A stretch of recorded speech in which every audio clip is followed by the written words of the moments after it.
Assalamualaikum warahmatullahi wabarakatuh. Kami dari kelompok D akan membahas soal 1 yakni E4.9 LO2 345, soal kedua E5.14 LO3, dan soal ketiga P5.2 LO1 dan 2 yang diampu oleh Ibu Sofi Yunida Putri SEMAK. Sebelum membahas soal, izinkan saya untuk memperkenalkan diri saya dan teman-teman saya terlebih dahulu.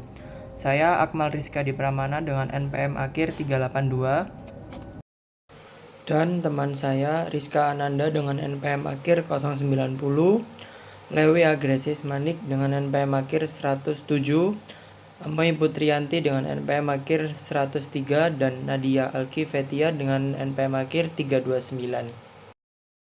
Soal 1 E4.9. Buat laporan laba rugi beserta laba ditahan. Di bawah berikut adalah informasi terkait untuk perusahaan TAU untuk tahun 2022. A. Buat laporan laba rugi untuk tahun 2022 dan asumsikan terdapat 60.000 saham biasa yang beredar. B. Buat laporan laba ditahan untuk tahun 2022 yang nanti akan dijelaskan oleh teman saya. Laporan laba rugi.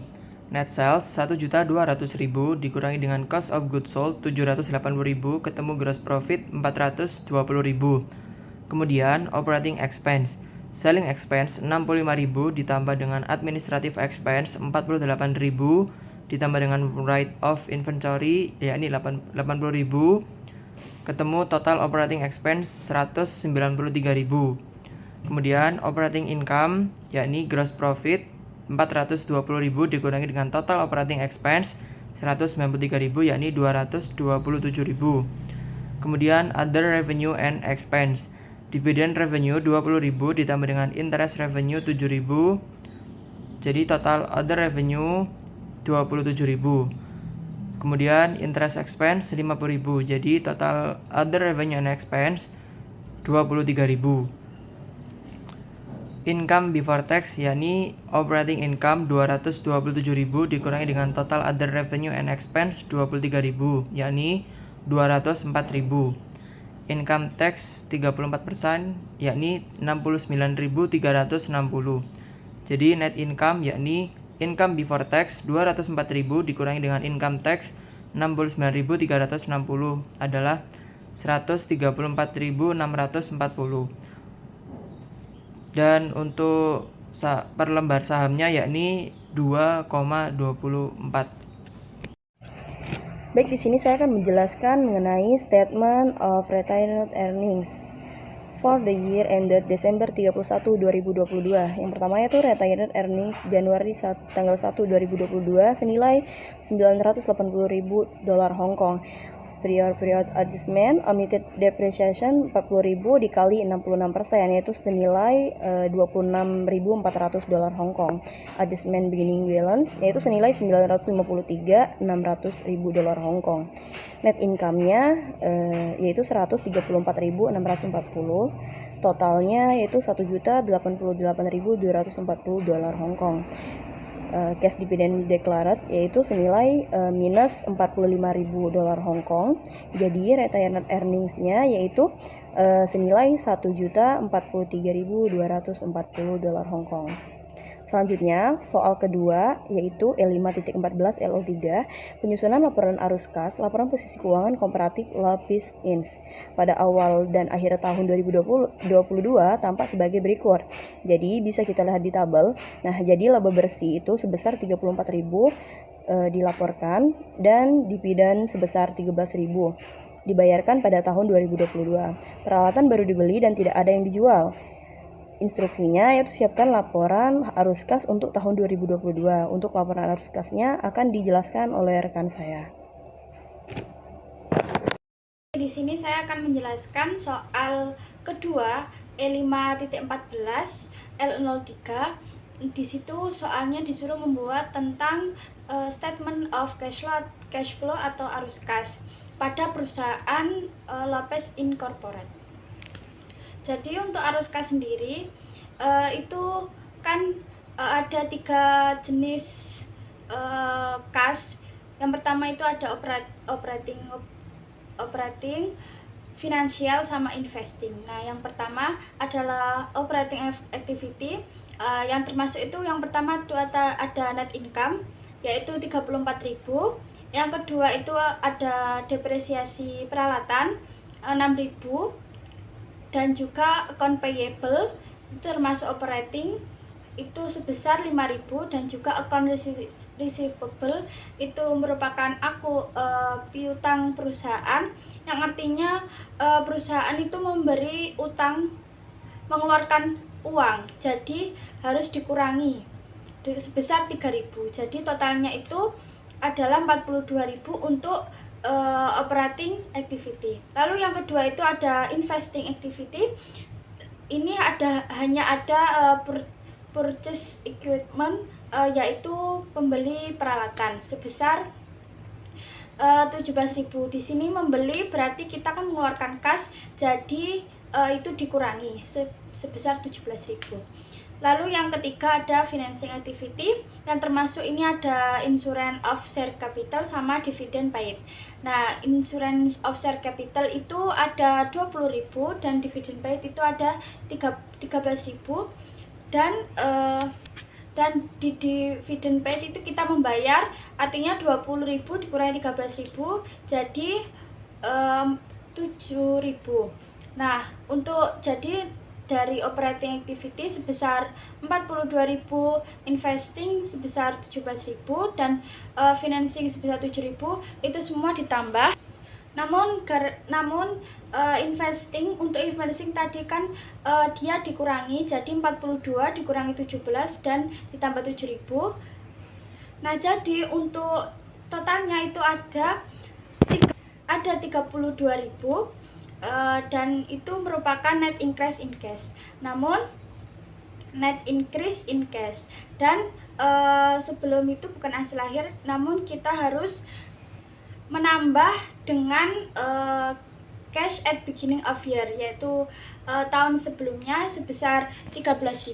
Jadi 32.000 ditambah 13.000 nanti akan menghasilkan cash at end of year sebesar 45.000. Nah, untuk soal selanjutnya, P5.2 LO12.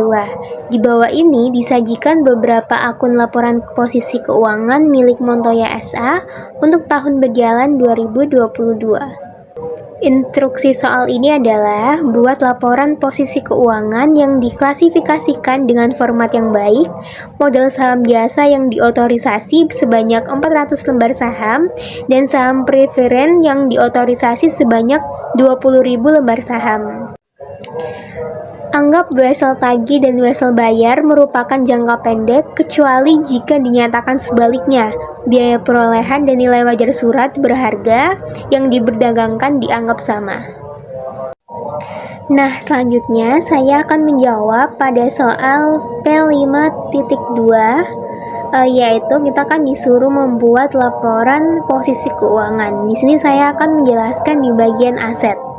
Jadi pada bagian aset di Statement of Financial Position atau laporan posisi keuangan perusahaan Montoya SA per 31 Desember 2022. Aset dibagi menjadi current asset dan non-current asset.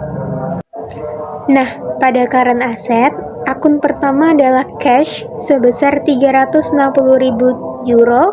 Jadi cash ini termasuk aset karena merupakan uang tunai yang dimiliki perusahaan dan dapat langsung digunakan untuk kegiatan operasional.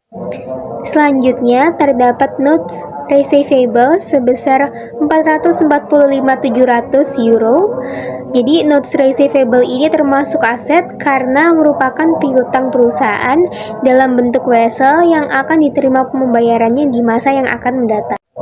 Kemudian terdapat akun income tax receivable sebesar 97.630 euro.